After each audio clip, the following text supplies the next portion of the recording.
हैदराबाद के फुलेली थाने हद में बाअसर सनतकार के घर में मुलाजमत कंदड़ बदीन के 3 भेनरनि शाहीना, तानिया और शुमाइला मां एक गैर शादीशुदा शाहीना के घर मालिकन के भाउ दानिश तरफा जिनसी इरादा करण की शिकायत करण बाद घर मालिकाणी रोबीना परवीन यूसुफ ज़ई के फरियाद ते फुलेली थाने में 3 भेनरनि मथां घर में चोरी जो केस दाख़िल किया वियो है। जैं एक भेण शुमाइला के मुड़स मोहम्मद बख्श सोलंकी के गालियन के बहाने हैदराबाद घुरण बाद गिरफ्तार किया वियो है।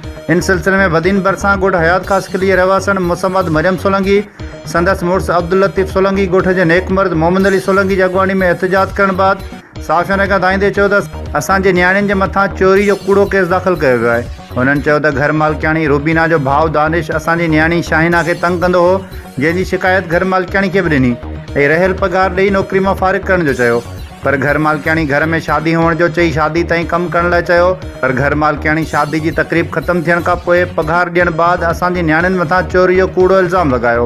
उन्हनि चयो त मालिकाणी तरफा फुलेली थाने ते दाख़िल कयल FIR में ॼाणायल मुबैना चोरी वारदात 15 जनवरी ते असांजूं न्याणियूं घर मालिकनि जे ख़ानदान जे माण्हुनि सां गॾु शादी हाल में हुयूं, जिते तकरीब खत्म थियण बाद घर मालिकनि सां गॾु वापसि आयूं। उन्होंने इल्ज़ाम हयो त घर मालिकन रोबीना परवीन पंहिंजे भाउ दानिश के कार्रवाई खां बचाइण लाइ असांजे न्याणियुनि मथां चोरी जो कूड़ो केस दाख़िल करायो आहे।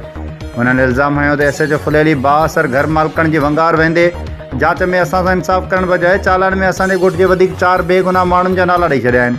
उन्होंने इहो बि इल्ज़ाम हयो त घर मालिकन रोबीना जो भेण वियो ऐं ख़ानगी माण्हू नदीम यूसुफ सी पाण खे फ़ौज जो एहलकार सराए पुलिस ते प्रेशर विझी असांजे ॻोठ ते फुलेली थाणे जे पुलिस जूं चढ़ायूं कराइण सां गॾु धमकाए रहियो आहे। उन्हनि IG सिंध DIG हैदराबाद खां मुतालबो कयो त मामले जो नोटिस वठी इंसाफ़ फ़राहम कयो।